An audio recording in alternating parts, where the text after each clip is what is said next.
জগদানন্দ রায় সেই সবেমাত্র বিএ পাশ করেছেন। ঠাকুর স্টেটে জমিদারি সেরেস্তায় গোমস্তার কাজ নিয়েছেন, সামান্য 30 টাকা মাইনে, যার জন্য তিনি নিজে হাতে রান্না করে খান। এই গোমস্তার কাজে জগদানন্দ বাবুর পেটের ক্ষুধা কোন রকমে মিটলেও মনের ক্ষুধা আদৌ কিন্তু মেটে না। তবে তার একমাত্র আকর্ষণ ছিল কবির জন্য আসা বিজ্ঞানের পত্রিকাগুলো। কবি এই সময় জমিদারি স্টেট দেখাশোনা করতেন। একদিন জগদানন্দ বাবুর তলব পড়ল খোদ কবির কাছ থেকে। জগদানন্দ বাবু তো শঙ্কিত চিত্তেই কবির কাছে গেলেন। গিয়ে দেখলেন বৈঠকখানার ঘরে কবি একা বসে আছেন, মুখ অত্যন্ত গম্ভীর। কবি জগদানন্দ বাবুকে বসতে বললেন। জগদানন্দ বাবু তো ভয়ে ভয়ে খাটের একটা কোনায় যে চুপচাপ বসে পড়লেন।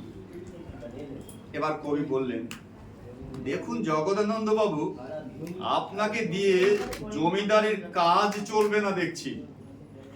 এর আগে কখনো জমিদারির সেরেস্তার কাজ করেছেন কি?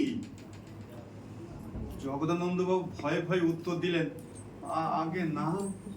কবি বললেন, এমনকি খাতাও আপনি লিখতে জানেন না? কোন সাহসে আপনি চাকরিতে ঢুকলেন? এখানে কে বহাল করলো আপনাকে? কবির কথা শুনে জগদানন্দ বাবুর তো অত্যন্ত ভয় হয়ে গেল। ভাবলেন, তাই তো, এখন কি অপরাধ করলাম আমি যে জন্য কবি এত অসন্তুষ্ট হলেন? কিন্তু সবকিছু ছাপিয়েই জগদানন্দ বাবুর বারে বারে মনে হচ্ছিল চাকরিটা যদি যায় তাহলে কি দশা হবে। ভাবলেন, মাসান্তে যে 15-20 টাকা বাড়িতে পাঠাই তাও বুঝি বন্ধ হলো। এই ভেবে জগদানন্দ বাবুর চোখে প্রায় জল আসার উপক্রম হলো। কবি তেমনি গম্ভীর ভাবেই আবার বলে যেতে লাগলেন, দেখুন, আজ 7 পুরুষ ধরে এই জমিদারির খাতায় পিতা বানান লেখা হয় পয়ে দীর্ঘই দিয়ে।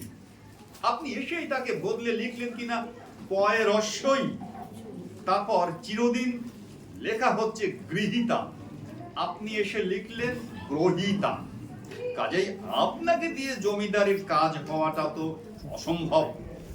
তাছাড়া না বলে পরে জিনিস নেওয়ার অভ্যাসটা ভালো নয়, সেটাও আপনার আছে। এই শুনে জগদানন্দ বাবুর অবস্থা তো চরমে পৌঁছলো। তার অবস্থা এখন এমন হলো যে তার লেখা বানান দুটো যে ঠিক সে সম্পর্কে তিনি বলার আর সাহস পেলেন না।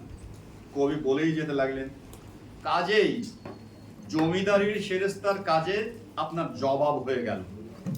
1 মাসের মাইনে অবশ্য আপনাকে দিয়ে দেওয়া হবে।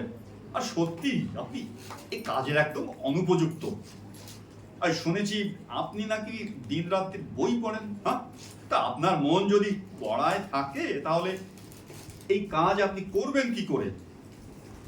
আর আমিও দীর্ঘদিন ধরে লক্ষ্য করেছি, আমার নামে যে বৈজ্ঞানিক কাগজপত্র আসে তা সবই প্রথমে 2-4 দিনের জন্য অন্তর্ধান হয়ে যায়, এবং তা হয় আপনার জন্যে। সত্যি কিনা বলুন, সত্যি কিনা? জগদানন্দ বাবু তো এবার তো লজ্জিত হয়ে অপরাধ স্বীকার করেন এবং বলেন, এবারের মতো মাফ করে দিন, আর কখনো এরকম দোষ করবো না। বিশেষ করুন চাকরিটুকু গেলে আমার সংসার একেবারে অচল হয়ে যাবে, না খেয়ে মরতে হবে। কবি গম্ভীর স্বরে বললেন, তাহলে কি বলেন? আপনার ভুলের জন্য আপনার খাওয়ার ভার আমাকেই নিতে হবে? বেশ বেশ বেশ, কাল থেকে তবে আমার সঙ্গে খাবেন। জগদানন্দ বাবু তো ভয়ে স্তম্ভিত হয়ে গেলেন, কোনো কথাই আর বলতে সাহস করলেন না। কবি এবার হেসে বললেন, সত্যি আপনি কাল থেকে আমার সঙ্গে খাবেন। আপনাকে জমিদারির কাজ আর করতে হবে না। আপনি আমার ছেলে রথিকে এখন থেকে পড়াবেন। মাইনে হলো 50 টাকা।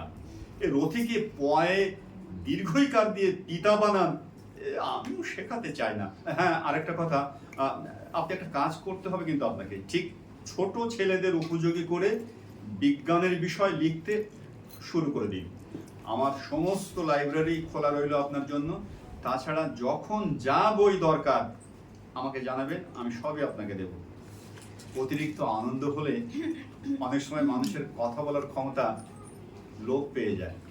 কবির এই কথাগুলো শুনে জগদানন্দ বাবুর ঠিক সেই দশা হলো। অনেক কষ্টে শক্তি সংগ্রহ করে তিনি শুধু বললেন, কিন্তু লিখতে আমি ঠিক মতো পারবো তো? কবি হেসে বললেন, ভয় হচ্ছে বুঝি না? বানান ভুল হবা তা হোক না, এমন 2-4টে বানান ভুল হোক, তাহলেই আমার চলবে। নমস্কার।